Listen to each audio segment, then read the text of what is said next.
Okay, ಈ video ಎಲ್ಲರೂ ನೋಡಿರ್ತೀರಾ. ಬಂಡೀಪುರದಲ್ಲಿ ನಡೆದಂಥ ಅನಾಹುತ.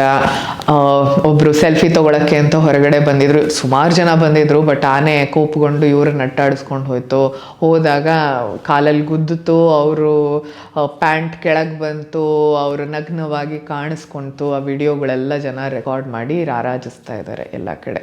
ಓಕೆ, ಎಷ್ಟೋ ಜನ ಬೇರೆ ಬೇರೆ ರೀತಿ ಪೋಸ್ಟ್ ಮಾಡಿದ್ರು. ಇಲ್ಲಿ 2 ವಿಡಿಯೋ ಎಕ್ಸಾಂಪಲ್ ತೊಗೊಂಡು ಹೇಳ್ತೀನಿ. ಒಂದು ವಿಡಿಯೋನಲ್ಲಿ ಅವ್ರು ಏನು ಹಾಕಿದ್ದಾರೆ ನೋಡಿ, ಪ್ರಾಣಿ ಹಿಂಸೆ ಮಾಡಿ ನಾವಿಲ್ಲಿ ತೊಂದರೆ ತೊಗೊಂಡು ಒಂದು ಸೆಲ್ಫಿಗೋಸ್ಕರ ಈ ಥರ ಬರೋವಂಥದ್ದು ಒಳ್ಳೆಯದಾ, ನಿಮ್ಮ ಕೈ ಮುಗಿತೀನಿ, ಕಾಡಿನಲ್ಲಿ ಈ ಥರ ಕೆಲಸಗಳು ಮಾಡಬೇಡಿ ಅಂತ. ಇದಕ್ಕೆ 3,500 ಶೇರ್ ಇದೆ, ಆಯಿತಾ. ಇನ್ನೊಂದು ವಿಡಿಯೋ ನೋಡಿ, ಆನೆ ಕೈಲಿ ಚಡ್ಡಿ ಬಿಚ್ಚಿಸ್ಕೊಂಡಂತಹ ಏಕೈಕ ಮನುಷ್ಯ ಪ್ರಪಂಚದಲ್ಲಿ ಇವರೇ ಅಂತ ಹಾಕಿದ್ದಾನೆ.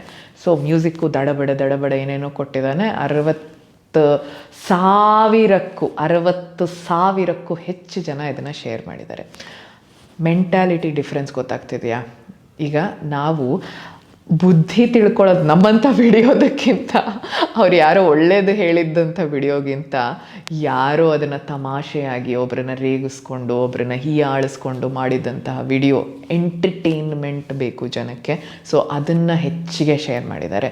ಸೊ ಫೋಕಸ್ ಇಲ್ಲಿ ಒಂದು ಕಲಿಕೆಯಿಂದ ಇದು ಈ ಥರ ತಪ್ಪಾಗಕೂಡ್ದು ಅನ್ನೋದಕ್ಕಿಂತ ಹ್ಯೂಮರ್, ತಮಾಷೆಯಾಗಿ ಆಗೋಯ್ತು. ಸೊ ಆಬ್ವಿಯಸ್ಲಿ ಇಲ್ಲೇನು ಕಲೀಲಿಲ್ಲ ಜನ. ಹಿಂಗಾಯ್ತಲ್ಲ, ನಾನು ಹಿಂಗೆ ಮಾಡಬಾರ್ದು ಅನ್ನೋ ಕಲಿಕೆಗಿಂತ ಹೂ ಅಂತಲೇ ಆಗೋಯ್ತು, ಆಯಿತಾ. ಸೊ ನೀವು ಕೂಡ ಗೊತ್ತಿದ್ದೋ ಗೊತ್ತಿಲ್ಲದೇನೋ ಈ ಥರ ಮಾಡ್ತಿದ್ದೀರಾ. ಸುಮ್ಮನೆ ಗಲೀಜು ಜೋಕ್ಸ್ ಶೇರ್ ಮಾಡೋವಂಥದ್ದಾಗಲಿ, ಅವಶ್ಯಕತೆ ಇಲ್ಲದೆ ಇರೋವಂಥ ವಿಡಿಯೋ ಶೇರ್ ಮಾಡೋದಕ್ಕಿಂತ ಒಂದು ವಿಷಯ ಕಲಿಯುವಂತಹ ವಿಡಿಯೋ ಒಬ್ಬರು ಕಷ್ಟಪಟ್ಟು ಮಾಡ್ತಿದ್ದಾರೆ. ಈ ಥರದ ಪ್ರಪಂಚದಲ್ಲೂ ನಮ್ಮಂಥವ್ರು ಇದ್ದಾರೆ ಅಂದರೆ ನಿಮ್ಮಂಥವರ ಸಹಾಯ ನಮಗೆ ಬಹಳ ಅವಶ್ಯಕ.